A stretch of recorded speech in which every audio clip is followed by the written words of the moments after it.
Good evening, ladies and gentlemen. It can be intimidating being a writer and activist appearing alongside an international sex symbol, but I think that Pamela has handled it extremely well.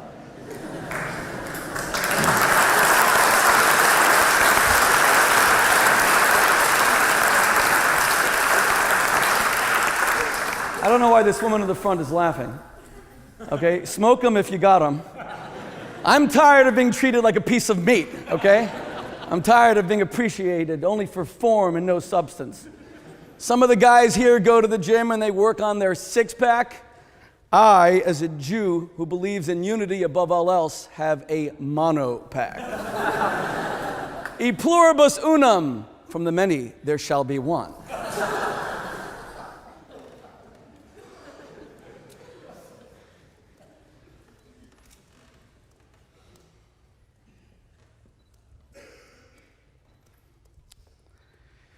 Three misconceptions that we will briefly address. Because I only have 15 minutes, that's the bad news. The worst news is it's a Jewish 15 minutes. You guys may be here straight through the Hillary term, okay? So, Hillary this year has a double connotation, by the way. That's interesting. The first, that marriage is sexless and it sucks. Samuel Dryden buried his wife here in England in 1787, and on her actual tombstone he wrote, "Here lies my wife, here let her lie. Now she's at peace, and so am I." Helen Rowland, marriage is whereby a woman exchanges the attention of many men for the inattention of one. Woody Allen, it's no surprise my marriage failed. I always tended to place my wife under a pedestal. Now, is that true that the central institution of our society has become utterly passionless and can't be rescued? Misconception number two. Men are much more sexual than women. The man says to his wife, "How about some sex tonight?" And she looks back at him and says, "Not tonight, I have a headache." And yet the man can have an axe lodged in his head. He can have an axe in his head, and he's still ready. Honey, you sure you want to go through with this? I don't know how to tell you this, but you've got an axe in your head. So what? Is your sister also here?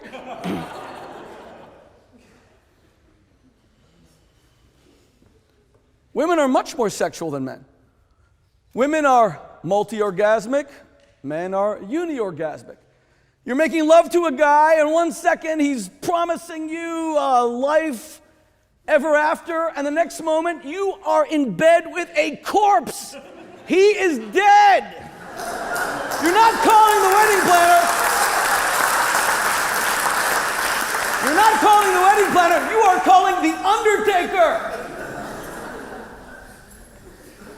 What killed female sexuality and the female attachment to romance, love, and marriage, such that 50% of divorces in the Western world and 50% divorce rate in the Western world, you've heard that, but 75% are initiated by wives who would rather be alone than be with this guy who doesn't make love to them, doesn't focus on them, doesn't pay attention to them.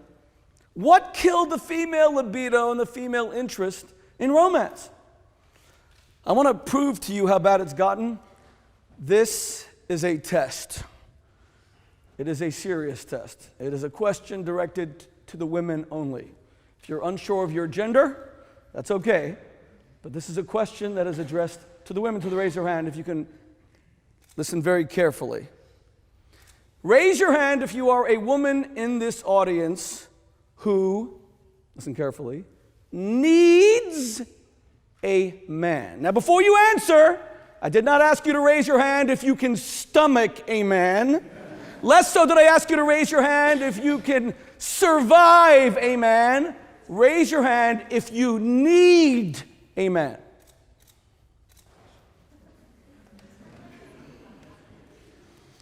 Don't overwhelm me all at once. One woman needs a man. And that's because you're sitting next to your brother, or You need a man? You're the only two women who need a man. You're sitting next to my wife, so that's not fair. That's like security and numbers. 2 women out of a few hundred need a man. Okay, fair enough. Now, follow up to the women again. Raise your hand if you need a refrigerator. Raise your hand.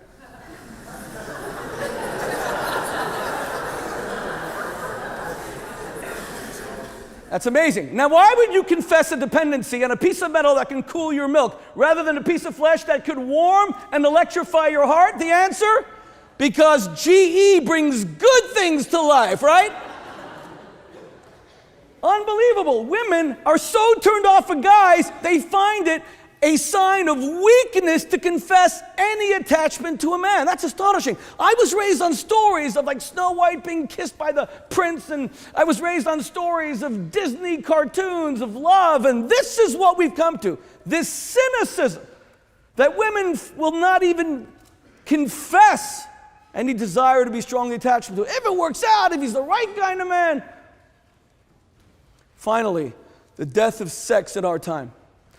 Is anyone here familiar? I'm not sure about the UK statistics as much, but what is the rate of sex between a married couple in the United States? Anyone want to venture a guess? What is the frequency of sex between a married couple in the United States? Anyone? Once a month. Once a month? Okay, when you get married, you've just won a free counseling session from me. Give me your email address. Okay. Once a month. By the way, the British guys are hearing that. Once a month. Oh my God, what are all these men? The American men are Superman?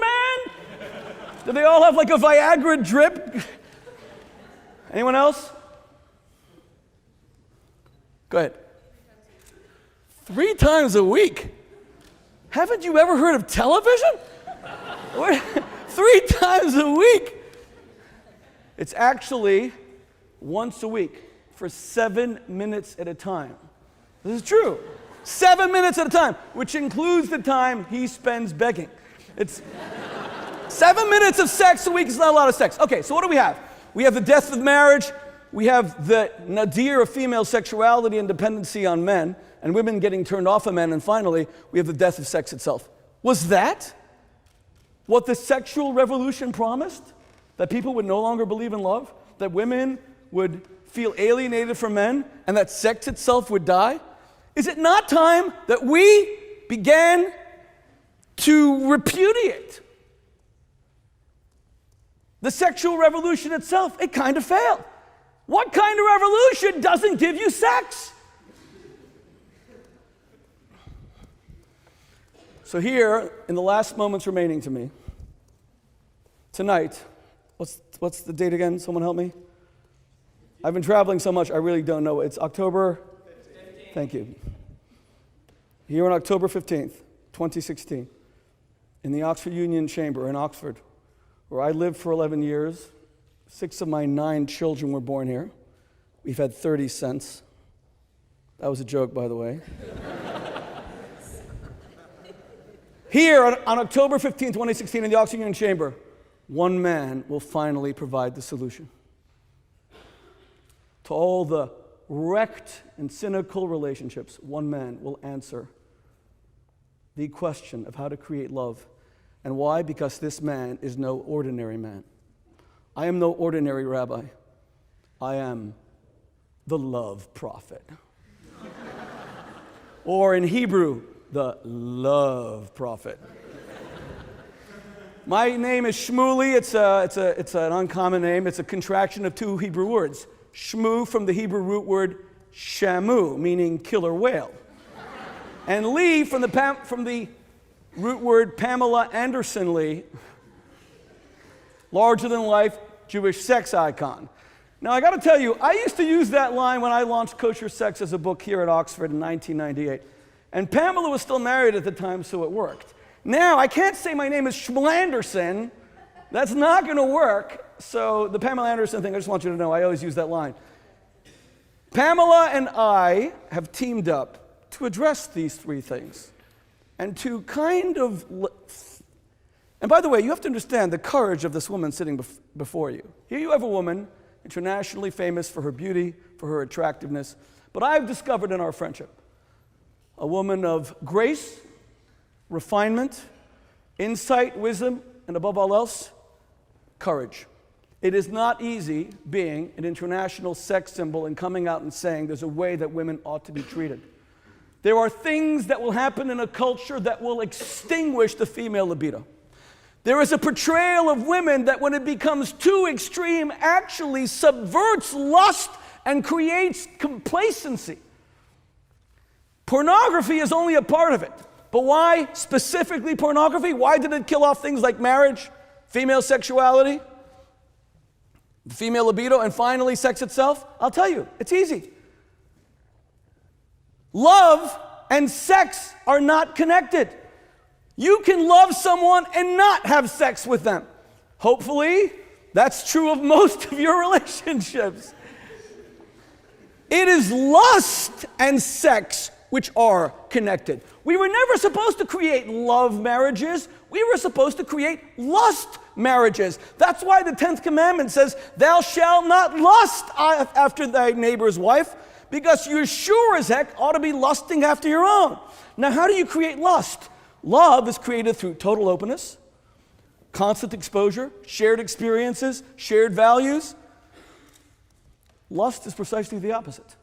Lust is created through 3 rules. Number 1, unavailability, not constant availability. Number 2, mystery as opposed to full disclosure.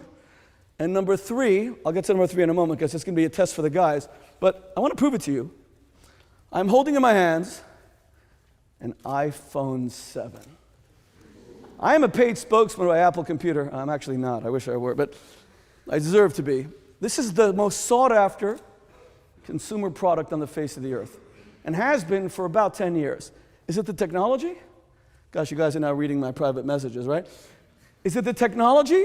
The Samsung's pretty good technology if it doesn't blow up on your airplane or It's not the technology. It's that Steve Jobs was a genius who understood that lust was an ethereal concept that could be superimposed on anything, not just flesh, as long as you abided by 3 principles. He didn't want you to love his phone the way you love your car.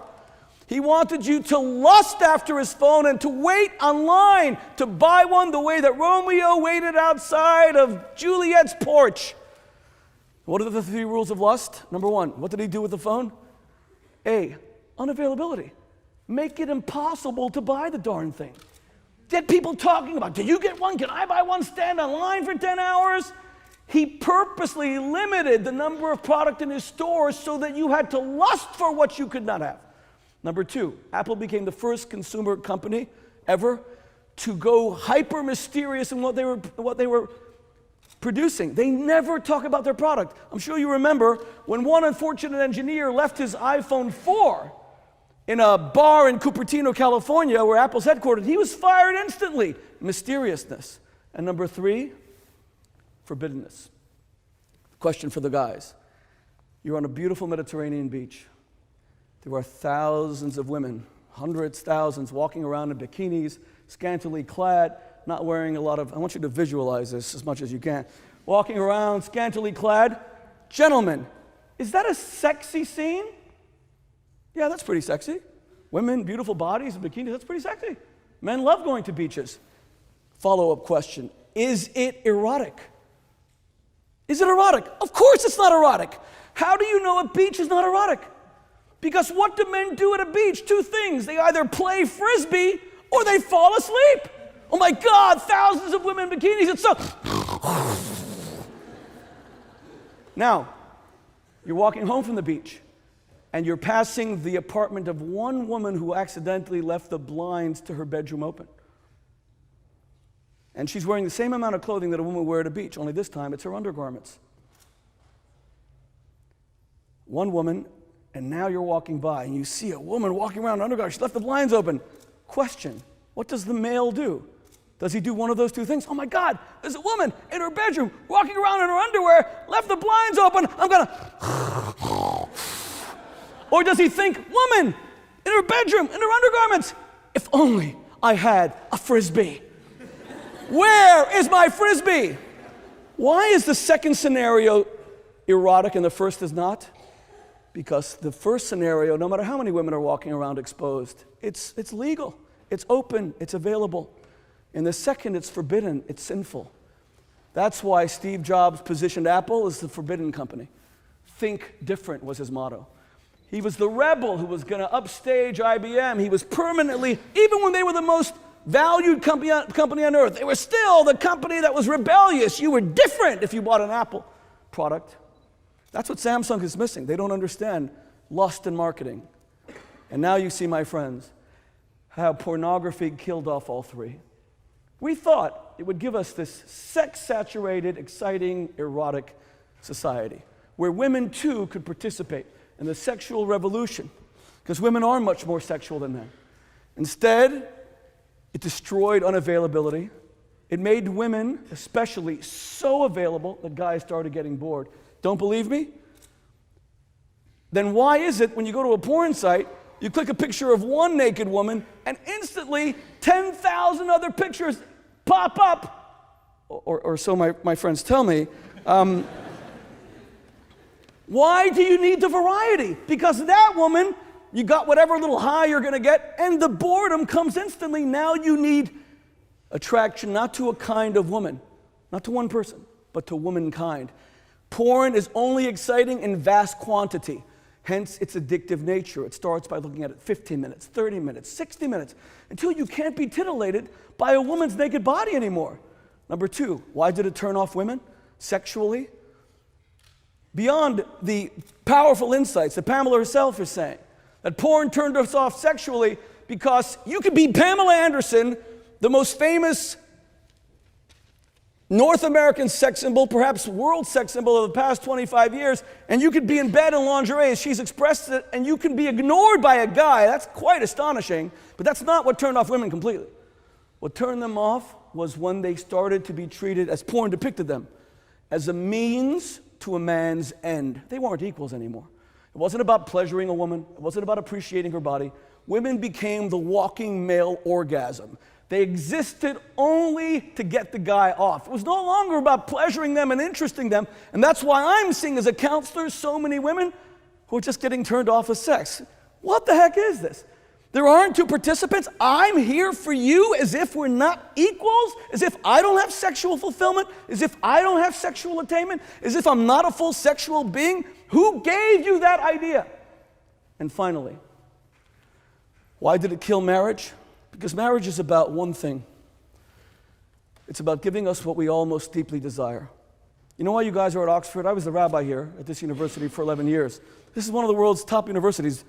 For the first time, even when I lived here, this didn't happen. Oxford was just rated the #1 university in the world. It beat out Harvard and Princeton, so Britain is back to having the #1 university in the world. It's hard to get into this place. You got to apply, 3 tough years, tutorials, exams. I remember the pressures on the students before their examinations and all the celebrations we had when they finally finished outside of the exam rooms near UNIV. Eggs and champagne. God, so much wasted champagne. You know why you're here? Because everyone wants one thing in life. It's to be special, to be distinguished, to be unique. And so often in life, we are unique through what we do. I got into Oxford. It'll say Oxon for the rest of my life as an appendage to my name. And I'll get a master's automatically, unlike almost any university in the world, after 5 years. And I'm a union officer, and I have all these other accolades. That's pretty cool. The problem is it's all specialness for what you do. And it can be pretty exhausting, because someone else might do more. But then there's specialness, not through doing, but through being. That is sex. When you're totally naked, bereft of any accolade, it is just you in your sensual glory, and someone is drawn to you. And if they're still not drawn to you, if you need to put on a little nurse's outfit, if you need to say the right stuff, then you're back to doing and not being. And that's why sex died. Because sex is pleasurable when we submit entirely to instinct, when we submit entirely to freedom. It's the greatest act of liberation, but not the way we're doing it now.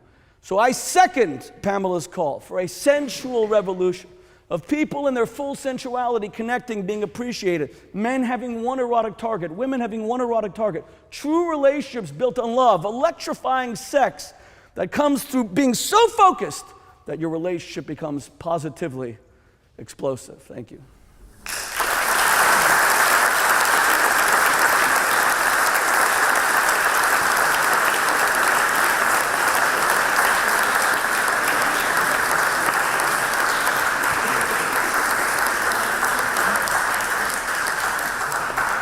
Thank you both very much for two very insightful contributions. I'm going to ask you both a couple of questions about what you've said, and then I'm going to throw it open to the audience for you to ask your questions. Firstly, I want to turn to you, Pamela.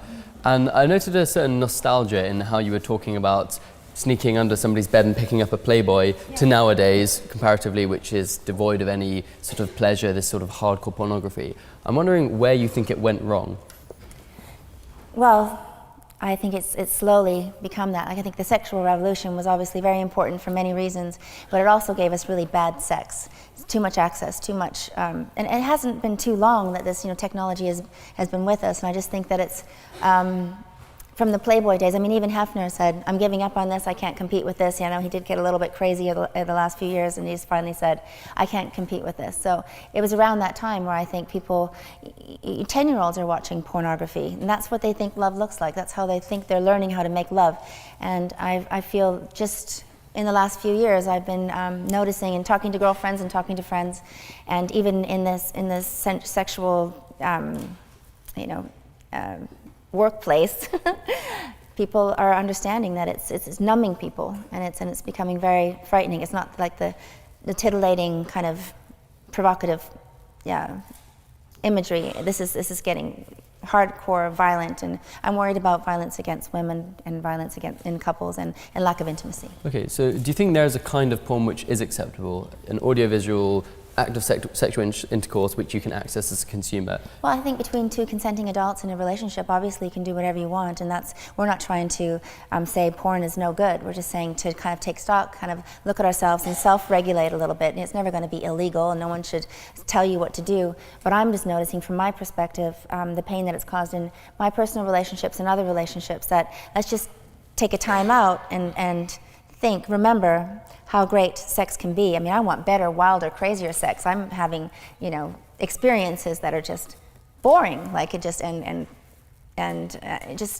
trying to think what is going on, because these guys are addicted to porn, addicted to prostitution, and it's infecting all of our relationships. It's too easy. It's like this. It's just everything is so much access. So we just have to think about that and apply it to our lives. Okay. And Rabbi Shmuley, we've been talking a lot about sex. You've been talking a lot about sex, and I think one of the things that people were most surprised about was not that Pamela Anderson was coming to the Union, which was a big surprise in a good way, but that a rabbi was coming to talk about pornography. I'm wondering whether you've received much criticism from the religious community for speaking out on this subject. Everybody loves me. Those that don't, we live in a democracy, they have the right to be wrong, which I respect. Of course I've gotten criticism, because it's so odd. I published Kosher Sex when I was a rabbi here at Oxford, 1998, and I had an avalanche of criticism. And people were saying, what's a rabbi doing writing about sex? And I said, where should people learn about sex from? Should it only be from pornographic websites? Pamela and I were doing a Cosmo interview the other day, where these two young women, journalists, said to us, if you guys don't want people to look at porn, how are young people going to learn to have sex? That's unbelievable. How are they going to learn to have sex? Without looking at porn? Porn gives you, the director's there saying, okay, we did this 4 mandatory positions, again, from what my friends tell me. There's 4 mandatory positions. You went through mandatory position number 1. Number 2, it is so staged, it is so fraudulent, it is such a bore. And if I'm wrong that porn is a bore, which is my biggest argument against it, then why does Playboy or Penthouse or Hustler or any of them, why did they need to pay 12 women to be playmates for 12 months of the year? Pay one woman and just reproduce the images 12 times. Because no one was going to buy February or March after they had already seen a woman fully unclothed. Because mysteriousness is what is truly sexy. So yeah, I've gotten a lot of criticism, but I'm a child of divorce. And I want to know the secret of keeping a man and a woman happily under the same roof for the duration of their lives. And I don't want to do it out of a sense of obligation or out of a sense of moral responsibility. a marriage which doesn't have a happy, sensual, and sexual life, if it's not electrifying in the lust it produces between a man and a woman, that marriage is a jail cell. It's a form of incarceration. So we have a choice. We can either give up on the institution, which many are doing because they're saying, you know, you've heard the arguments, people were supposed to drop dead at 35 and now they live till 80, and so marriage is not designed to last for 50 years. And I think that a lot of young people are beginning to believe that. Or we could finally discern the secrets of the erotic mind, which have less footprints on it than like the moon. We have no understanding of the erotic mind. We know sexual positions, we know the female anatomy, the male anatomy, but this is our principal sexual organ. And it's actually astonishing how little we understand about what makes things attractive. For example, many of you are studying English literature, and you're reading Tolstoy, and you're reading Lady Chatterley, or Madame Bovary, or Tess, and what they all have in common is all world literature focuses on the adulterous wife, not on the faithful wife, with the exception maybe of Lady Macbeth. Now that begs the question, why is the unfaithful wife so much more erotically attractive than the wife who is devoted and monogamous? We never ask questions like that.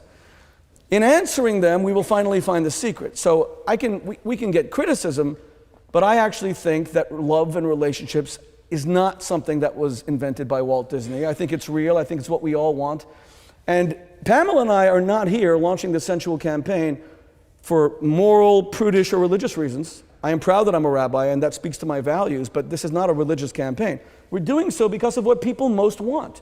They want two things, which seem to be mutually exclusive. They want passion and intimacy. Passion comes from novelty, so we think we need new people and new partners. But intimacy comes from sharing a life with someone who loves you. So we have to learn how to harmonize those two. Interesting. So you mentioned the campaign, and I'm wondering, firstly, what the next steps are. But before you answer that, actually, how did this even happen? Who brought porn up in a conversation over a coffee? Pamela had seen some of my videos. Oh, God. Some of your sermons. Yeah, she's, oh, gosh. I don't want to image. I'm not proud of some of the things that I've done. I have 9 children to support. No. Jeez. You know, in answering that, Noah, I should mention, and thank you very much for inviting us. We're very honored to be at the Union. Thank you to the President of the Union for, it was arduous getting us here, to be perfectly honest, and you persevered and we're here. It was hard for me because it's a Saturday night. After Shabbat, we couldn't leave London until the Sabbath ended. And Pamela persevered through all of my religious restrictions, so I'm grateful. But somebody asked Pamela what kind, I'm sorry, you asked Noah, what kind of porn is, I wouldn't even call it porn, is acceptable. You know, I've never said this to Steve and Pamela. The video she made with her husband, Pamela Lee, that's great porn, meaning for them. It should have been for them, exclusively for them. If you want to make your own video to titillate each other, where you're focused on each other, that's a beautiful thing. But her video was stolen. And then it was no longer private. There's nothing wrong. I love men and women who love each other, especially those in marriage, being excited by each other's bodies. And we should not be prudish in the slightest. You got to make sure that, especially, you know, in this age of Edward Snowden, that like the NSA doesn't uplift you, doesn't like kind of steal your video. But if it's about the exclusivity, the problem with porn is you get excited by strangers. So it compromises that intimacy.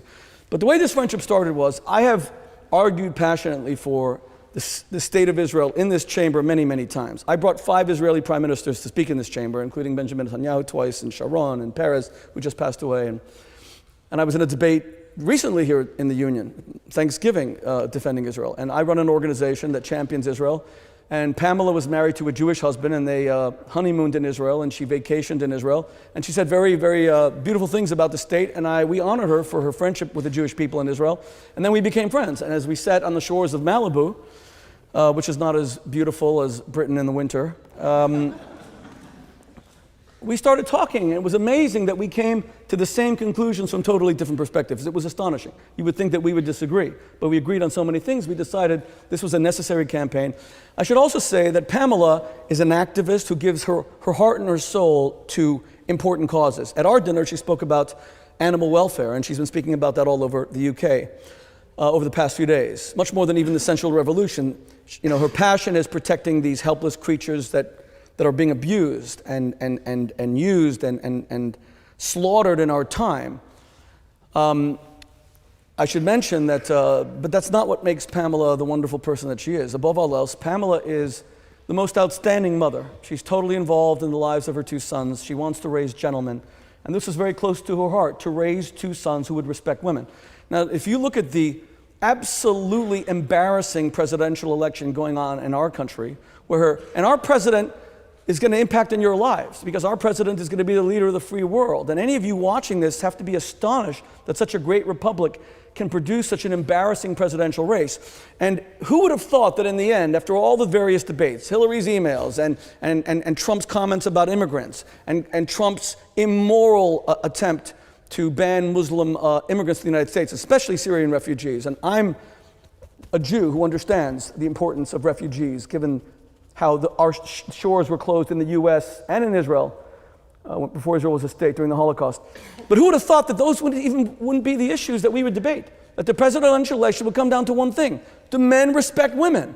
I was here as rabbi at Oxford when Bill Clinton was president, from 92 to 2001. I remember the Monica Lewinsky scandals, which are now being rehashed. And now we have Trump's comments about women that are shocking, downright shocking and astonishing. But I have to tell you that both of these men marinated in a culture where women are portrayed as a sexual man's plaything. And that's no excuse, because we all have personal accountability. It's no excuse.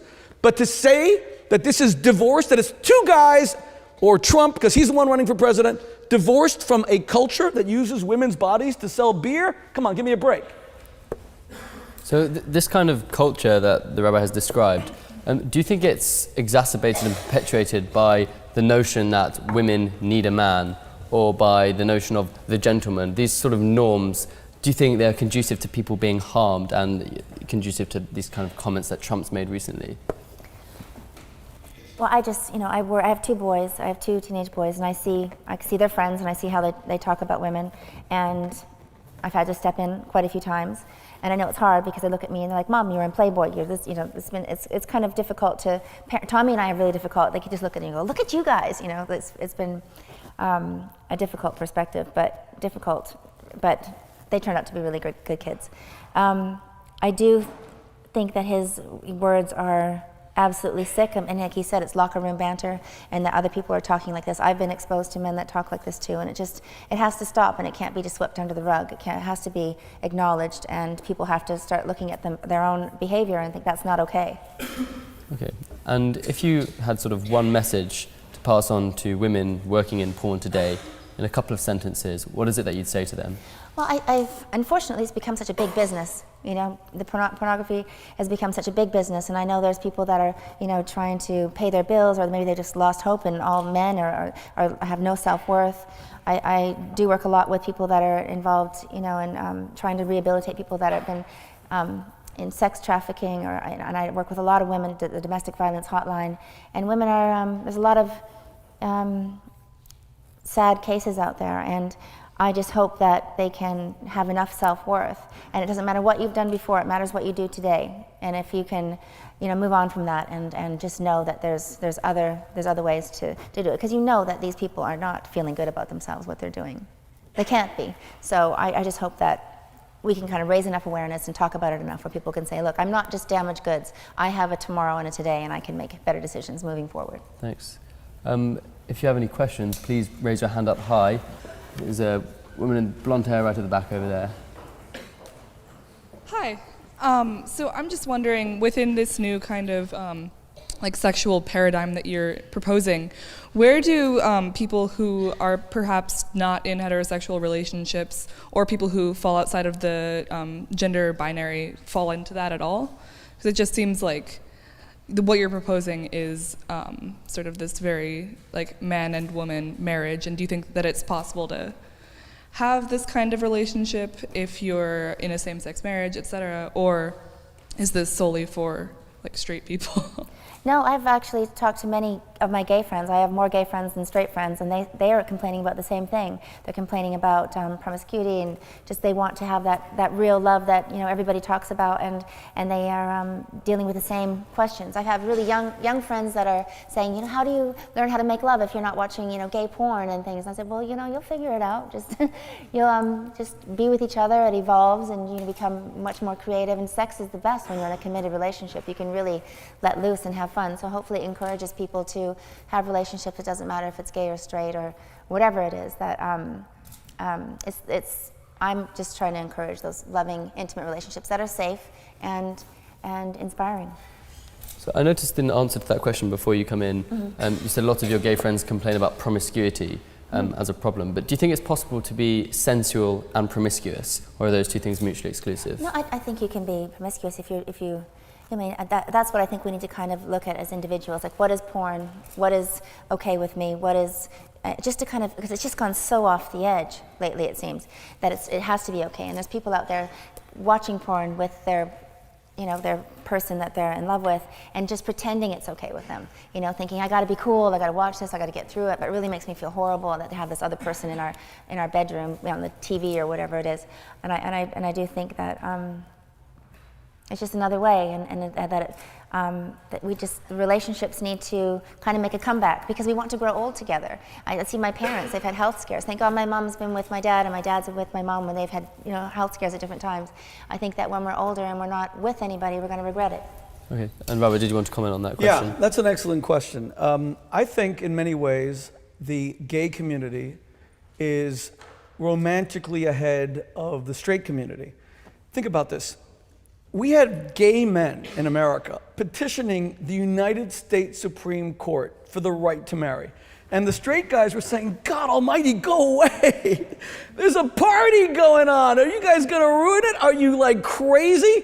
In fact, I think the only men who still want to get married in America are all gay. Like the straight men, there's a movement in the same-sex community to cherish and appreciate monogamy, marriage, commitment. While in the heterosexual community, we see the same tendencies towards womanizing. 1 in 5 women experiencing sexual violence from men on campuses in the United States, which is shocking when you think about it. You're talking about higher academies of learning, Ivy League universities, state colleges. 1 out of 5, that's a pandemic, and it has to be addressed very seriously. I have a gay brother. He was with someone for many years. He's an Orthodox Jew. And he was in a same-sex relationship with a man who was part of our family. And when that relationship ended, I think he mourned the end of that relationship. And what I've seen in same-sex relationships is that they don't want to be excluded from the blessings of exclusivity and primacy which marriage provides. And maybe it's time for the heterosexual community to follow suit and to remember that in addressing the second part of Noah's question, of course you can have great sex if you're promiscuous. Some would say you would have better sex. The reason why I would challenge that notion is, I think great sex comes specifically through letting go, through purging inhibition. And I think it's much harder for strangers to be uninhibited than it is for people who peel away the layers and get to know each other on a soul level. So great sex does require novelty. There's no question about it. You cannot have a routine, and you cannot have sameness and expect to have great sex. But the novelty will either come horizontally through new bodies, or it will come vertically through going deeper and deeper into the mind, heart, and soul of your partner. And that's truly explosive sex. So, Rabbi, how does one achieve novelty in sex after, let's say, 30 years of marriage? There's only one way. I wish there were many paths to achieve that, but unfortunately there's only one, and that's to buy my books. There is no other solution. That wasn't staged, by the way. But you are getting the 10% you requested. That's no, the way you do it is by delving more deeply into your relationship and pushing sexual boundaries. I don't just mean in terms of sex toys, and although that's fine too for married couples, but I think it's specifically when you push beyond your comfort zone, for example, with eyes open sex. Studies show that 99% of women and 90% of men close their eyes during sex. Now, the women close their eyes because, God forbid, she should see him having a good time if it's her husband. I get it, okay? Little chuckle there. Do you know why we close our eyes during sex? For the same reason that when you're in an elevator, you look at the numbers. 30, 29, 15, 6. What did you think? The elevator was going to take a left turn? Why are you staring? When you're driving a car, you're holding a Starbucks and speaking at the same time. Now you're actually watching the numbers as you just go up and down. Of course, you look at the numbers to avoid the intimacy of a stranger peering through the windows to the soul, your eyes. You don't know this person, so you look away. That's understandable. But to do so when you're making love, to close your eyes because you can't handle the raw intimacy of eyes open sex, and this is true for people who have been married for 30 years. Eyes open sex is very difficult to achieve, and that's one example. Giving your wife especially, you see, we have not really explored female sexuality sufficiently. My problem with pornography is that it presupposes that men are like sexually crazy and women are not. The exact opposite is true. Women are much more sexual than men. Husbands should be giving their wives erotic interrogations about the kind of attractions they have to men, about the kind of men that show them attractions. It doesn't mean that you ever have to be unfaithful. I believe in faithfulness and exclusivity. But to lie and to pretend you're not a sexual being, that's one of the things that ruins the nakedness that marriage demands. Thanks. Any other questions, please? Gentleman on the front bench in an Arsenal shirt.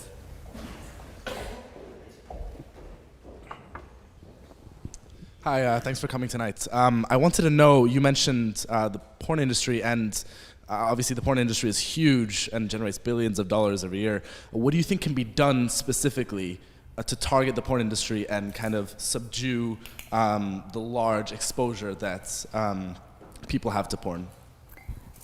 Well, it's supply and demand, so if less people watch, they can't make as much, but also like it's just self-regulation. It's never going to go away, and it's probably going to get, crazier and crazier, and in some cases more violent. To like people need to have more and more and different things to get a thrill out of it, which I think really leads to violence against women. I have a friend who's just had her daughter raped violently, who was stuffed in a garbage can after he was done with her, and this is a 20-year-old boy that did this, and there is information that came out that he is addicted to pornography and video games. It's really desensitizing people, and what he did to her was, you couldn't even imagine one person could do that. And I just worry. I worry about that. So we have to just self-regulate. There's nothing we can do to the porn industry. They're going to keep on making porn, and there's not going to be any conscience there. So it has to come from within ourselves. Yeah, thanks. Did you have a response, or can I go to the audience? No. A couple more questions, Well please. said, very well said. Let's go to the white T-shirt over there. The girl over there, yep.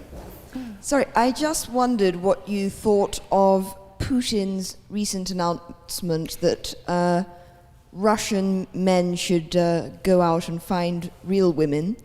I think he even discussed the possibility of censoring porn sites. Is this something you're aware of? And is that something that, considering it's come out of a relatively politically incorrect character, is that something that is remotely problematic for you? What did you say? He said, can you tell us what he Go out and said? find a real woman. Like, what does that mean? When did he say that? He announced. I'm sorry? He announced that Russian men should go out and find real women in direct relationship to the issues you've just been talking about, that he was going to try and do his best to censor porn in Russia. Oh wow, I didn't know that. Well, Censorship is not the. yeah, and we're Yeah. definitely not into censorship. Not an easy question to answer because I don't know exactly what he said, and I'm responding to your question specifically. With all due respect to Donald Trump, who has made some valid points about the need to fix the American political system, which is why people have responded, what I reject is this portrayal of machismo, of the real man as the man who dominates women, the man who can gather women, almost like a hunter-gatherer. I reject that utterly. I think the real man is the man who makes a woman feel loved and cherished and desired. Absolutely right. Thank you. That's being lost to us. So if Putin said that, I'm not that surprised, because I think in many other ways he also has shown a bravado that I reject. I think the real ruler is the man who doesn't rule but allows the people to rule through him or her. I believe that the truly strong man is not he or she who dominates another province, but rather who allows self-expression and freedom through that province. Donald Trump has shown an inability or a difficulty in apologizing, for example. I don't think apologies are a demonstration of weakness. I think they're a demonstration of strength. And he might have won the presidency. He's behind now by many points, and maybe he'll still win. But he might have won the presidency had he learned to apologize and to show that people have a higher understanding of gentlemanliness or what a ruler is. So if Putin said that, I reject it completely. It's a form of misogyny to say that. Misogyny is alive and well in our culture. And it's time that it ended. I don't know if this still happens, but I got to tell you. Well, you understand what he said, though. Did he say not to look at porn, but to go find a real woman? Oh, That's is that what he saying. meant? Yeah, yeah. Then said don't- strike everything that I just said. That's what I said. I thought you meant like,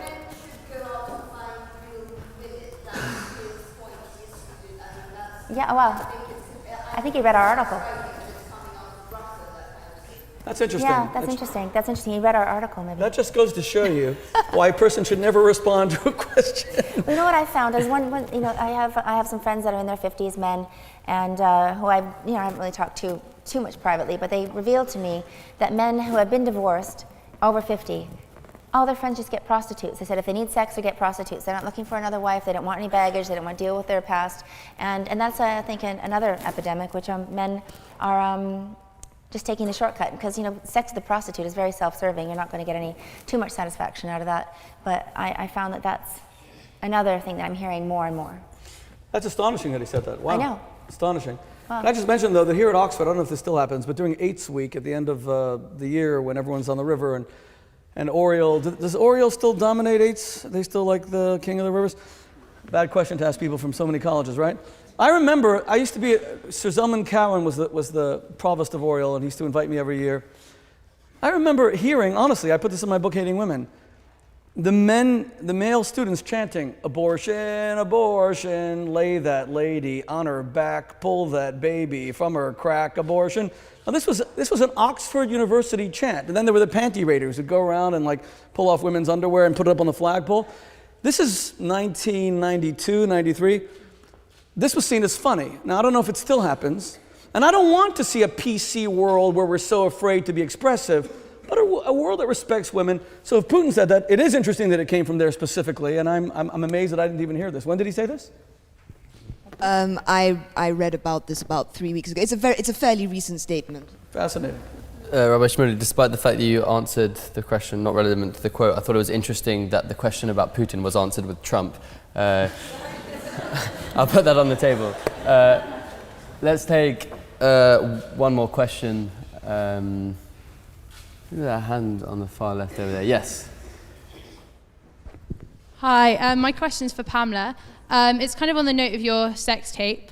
Obviously it caused you a lot of grief, and I can imagine it's like absolutely horrible to have your body distributed around the world. But I've actually kind of been thinking about Kim Kardashian and her sex tape. And I just want to know your thoughts on the fact that this is a woman who took a sex tape in a world that doesn't allow women to sexualize themselves, and she bounced back and she made money from it and she made a career from it, and she kind of gave a big fuck you to the world and said, I'm going to do what I want to do. And I think that's incredibly powerful in lots of ways. And as a woman to turn around to the rest of the world and say, I'm not going to follow convention is incredibly impressive. And I know that's not every woman's experience, but would you not say that there's kind of some merit in her doing that? And I just want to know your opinions on it. Well, I think we started a trend. I know that Tommy and we used to just film each other naked all the time, and someone took like 10 tapes and spliced it together, and I've never even seen it. I actually hear it's kind of boring because it's two people in love. It's not like a manufactured thing. And I know that, other people kind of followed suit. So I don't know if hers was on purpose for fame and money, or I know some other people's were. And yeah, she did turn it around. She made a lot of money, but I'd rather have my life than her life. I don't think it's about money. Money isn't make. I don't think that's the goal. I think that if she's happy, she's happy. But I don't. we didn't want to accept a dime from the tape that we did. We said it was dirty money. We don't want anything to do with it, and no matter what happens, that we were not going to accept that. And so that was her decision to do that and to have these shows and make a lot of money, I guess. But I guess it's good for her as long as she's happy. But I didn't feel comfortable using that as a marketing tool for myself. As a more fundamental point, though, without sort of comparing you to Kim Kardashian, do you think there can ever be anything empowering about selling your body, whether it's in images, or whether it's physically, about having that ultimate choice to portray your sexuality in whatever way you choose? Well, you should be able to choose to do whatever you want, whatever you feel comfortable with. I've just found that having something, I don't know. Do you want to answer that too? I don't know. I mean, I don't know. Everyone has the right to do what they want. I know from my own experience, it's kind of led me into places. I'm such a romantic, and it's actually hurt my relationships in some ways to do some of the things that I've done. But so I don't really know. It's definitely your own decision, I guess. But we don't want to get numb to that, and I think that if we keep ourselves to ourselves, I think it's much sexier than putting it all out there. Well, to answer your question, Noah, it's an abrogation of the feminist dream. Feminism was the belief that women have a brain and not just a bust, that women can have. You guys have your second female prime minister. We don't have our first female president yet. We may have one soon. That was the feminist dream, that women could do everything that men could and did not have to be sexually exploited. Now, Pamela and I completely agree. We're not into censorship. Whether or not prostitution should be prohibited is a different question. In the United States, it's prohibited. Many countries allow it. But as far as pornography is concerned, we're totally in agreement that we don't believe in government censorship. We believe in a conversation. We're here tonight and it's, I think, brave of the union to do this discussion as well, to at least spark a conversation. I mean, the fact that Putin would say that sparks a conversation. The fact that you're all listening sparks a conversation about men and women. And let me be clear, we tried to be very fair. This whole campaign was launched in a Wall Street Journal op-ed, and we admitted that some of the research even works against us, because some of the research shows that women who watch porn say that it enhances their relationships. And some levels of porn. Yeah. Certainly not the violent kind, but it's about a conversation, and we believe in freedom, but we also believe in freedom of choice, that people should exercise wise choice based on the information available to them and based on their value system. Thank you. Ladies and gentlemen, please join me in thanking Pamela Anchimoli for a fascinating conversation.